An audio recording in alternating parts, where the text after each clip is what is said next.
गांव का नाम था बरसातीपुर। जंगल से सटा हुआ छोटा सा गांव। यहाँ की हर शाम को बूढ़ी दादी अम्मा बच्चों को अपनी झोपड़ी के बाहर बिठाकर कहानियां सुनाती थीं। उनकी आवाज में एक अजीब सी जादूगरी थी, जैसे पुराने बरगद की जड़ें बोल रही हों। एक शाम बारिश जोरों से बरस रही थी। बादल ऐसे गरज रहे थे मानो आसमान फट जाएगा।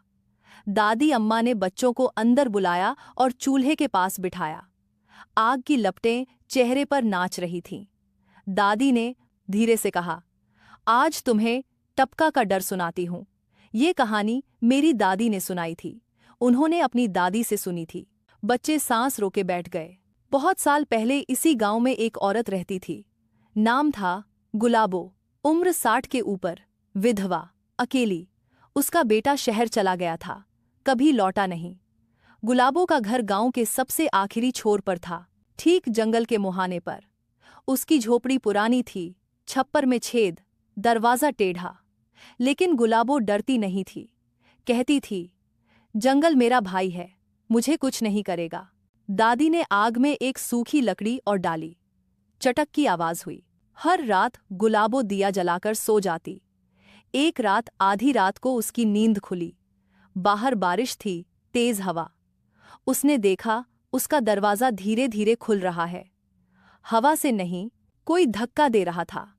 गुलाबो उठी, लाठी हाथ में ली और बोली, कौन है? दरवाजे पर एक बाघ खड़ा था, बहुत बड़ा। उसकी आंखें अंगारे जैसी लाल। पानी उसकी मूंछों से टपक रहा था। बाघ ने गुर्राया नहीं, बस देखता रहा। गुलाबो का दिल जोर से धड़का, लेकिन वो पीछे नहीं हटी।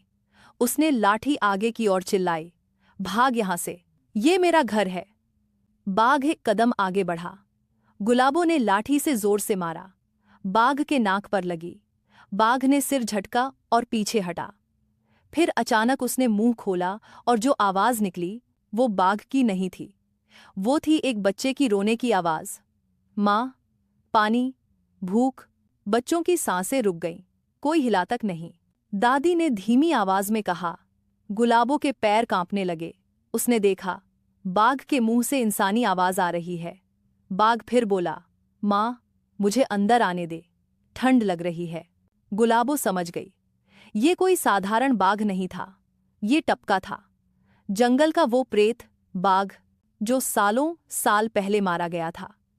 कहते हैं एक शिकारी ने एक गर्भवती बाघिन को मार डाला था। बाघिन के पेट में बच्चा था।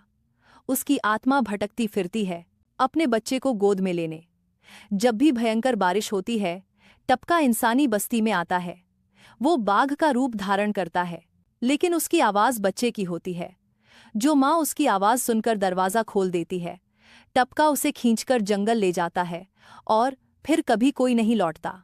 एक छोटी बच्ची ने डरकर दादी का आंचल पकड़ लिया। दादी ने मुस्कुराते हुए उसका सिर सहलाया और कहानी आगे बढ़ाई। गुलाबो बहुत बहादुर थी। उसने दरवाजा जोर से बंद किया और भीतर से कुंडा लगा दिया। बाघ बाहर खड़ा रहा। फिर उसने दरवाजा खरोंचने शुरू कर दिए। खट खट खट, नाखूनों की आवाज। गुलाबो ने दिए की लौ बढ़ाई और जोर जोर से हनुमान चालीसा पढ़ने लगी। बाघ चीखा, माँ, मुझे अंदर आने दे, मैं तेरा बेटा हूं। गुलाबो रो पड़ी, लेकिन दरवाजा नहीं खोला। पूरी रात टपका बाहर रोता रहा, खरोंचता रहा। सुबह हुई, बारिश रुकी। जब गुलाबो ने दरवाजा खोला तो बाहर सिर्फ बड़े बड़े पंजों के निशान थे जो जंगल की ओर जा रहे थे, और एक जगह पर एक छोटा सा बच्चे का पैर का निशान भी था, बाघ के पंजे के ठीक बगल में। दादी ने आग को कुरेदा, चिंगारियां उड़ी। तब से गांव में नियम बन गया, जब भी तेज बारिश में रात को कोई रोने की आवाज आए, बच्चे जैसी, तो दरवाजा मत खोलना, चाहे कितना भी करुणा आए, चाहे कितना भी अपना लगे, क्योंकि टपका अब भी भटकता है। वो आज भी किसी माँ की तलाश में है। सब बच्चे खामोश थे। बाहर बारिश और तेज हो गई थी। अचानक दूर जंगल से एक आवाज आई, बहुत धीमी, बहुत मीठी, माँ। सबके रोंगटे खड़े हो गए। दादी ने मुस्कुराकर दरवाजा की ओर देखा और धीरे से कहा, कुंडा लगा लो बेटा, आज टपका फिर आया है। कहानी खत्म हुई।